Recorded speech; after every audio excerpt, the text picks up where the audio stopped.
안녕하세요. 단산학당의 단산 박찬근입니다. 여러분, 이런 경험 있으시죠? 지하철에서, 카페에서, 심지어 집에서도 마음이 시끄럽고 복잡할 때가 있습니다. 아, 조용한 곳으로 훌쩍 떠나고 싶다.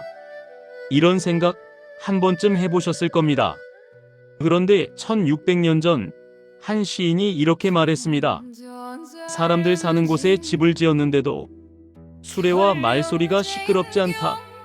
도대체 어떻게 그럴 수 있었을까요? 오늘은 도연명의 음주를 통해 마음의 거리두기라는 놀라운 지혜를 배워보겠습니다. 지난 시간 우리는 도연명이 41세에 모든 벼슬을 버리고 전원으로 돌아간 이야기를 들었습니다. 그런데 문제가 하나 생겼습니다. 그가 사는 곳은 완전한 산속이 아니었어요. 사람들이 사는 마을 근처였죠. 수레 소리, 말발굽 소리가 들릴 수 있는 거리. 그런데 신기하게도 도연명에게는 그 어떤 소음도 들리지 않았습니다. 음주는 술을 마신다는 뜻인데요. 도연명이 쓴 음주시 20편 중 5번째 작품입니다. 술을 마시며 자연 속에서 느낀 깨달음을 담담하게 적어내려간 시입니다. 그런데 이 시에는 술 이야기가 거의 나오지 않아요. 대신 훨씬 더 깊은 이야기가 펼쳐집니다. 먼저 원문을 함께 읽어보겠습니다.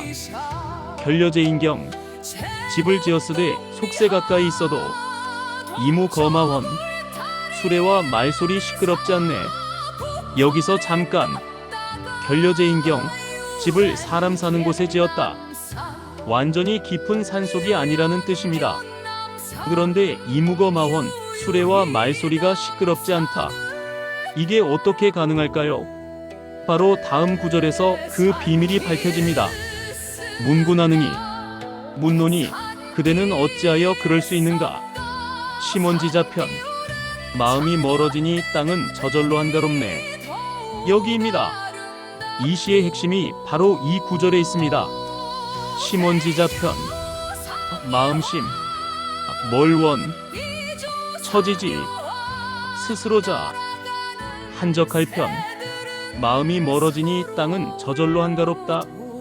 물리적 거리가 아니라 마음의 거리. 이것이 도연명이 발견한 진리입니다.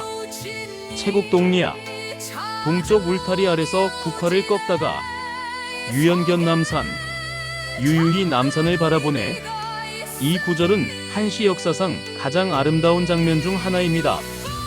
국화를 꺾으려고 고개를 숙였다가 무심코 고개를 드니 저 멀리 남산이 보이는 순간 계획하지 않았던, 의도하지 않았던, 그래서 더욱 완벽한 만남입니다.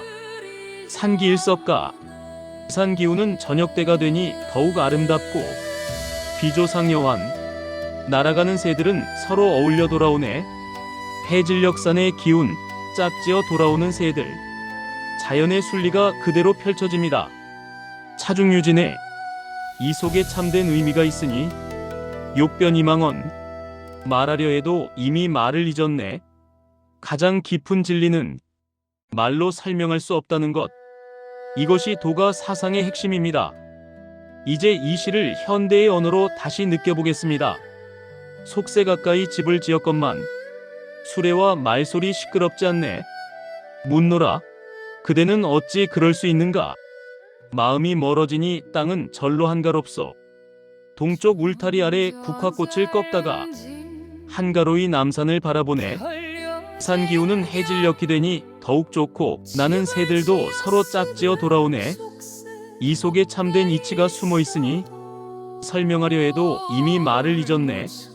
언어로 다 표현할 수 없는 깨달음. 그것이 이 시가 전하는 메시지입니다.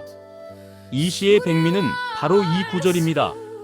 심원지자편 마음이 멀어지니 땅은 저절로 한가롭다. 많은 사람들이 오해합니다. 조용한 곳으로 가면 마음이 평화로워질 거라고. 산속 깊은 곳, 바닷가 외딴 섬, 그곳에 가면 평화를 찾을 수 있을 거라고 생각하죠. 하지만 도연명은 정반대로 말합니다. 마음이 먼저 멀어져야 한다고. 마음이 멀어지면 어디에 있든 그곳이 한가로운 곳이 된다고.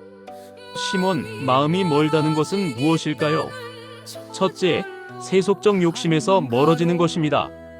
명예, 권력, 재물에 대한 집착을 내려놓는 것이죠. 둘째, 타인의 시선에서 멀어지는 것입니다. 남들이 어떻게 생각할까 하는 걱정에서 자유로워지는 것. 셋째, 과거와 미래에서 멀어지는 것입니다. 지나간 일에 대한 후회, 아직 오지 않은 일에 대한 불안, 이 모든 것에서 벗어나 현재에 집중하는 것.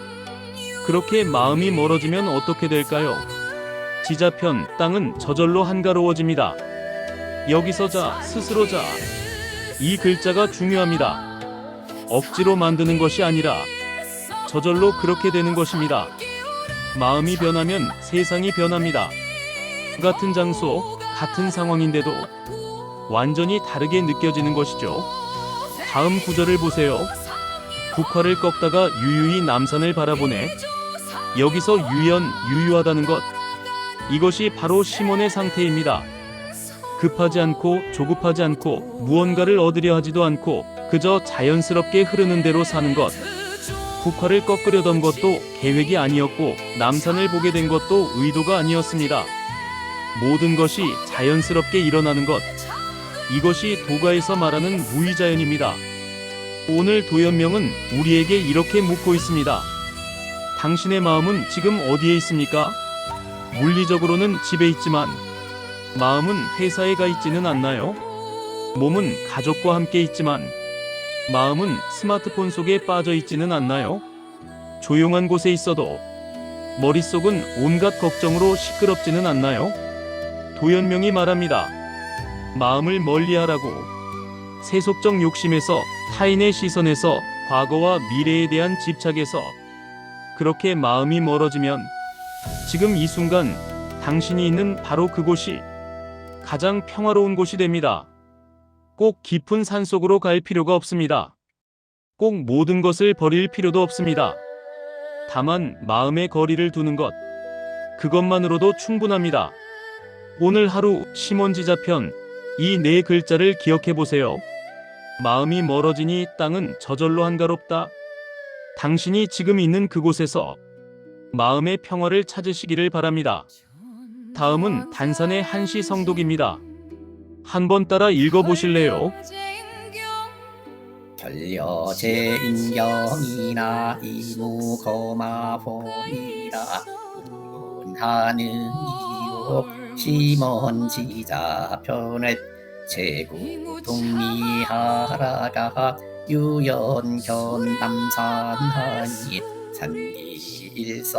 산기일석하고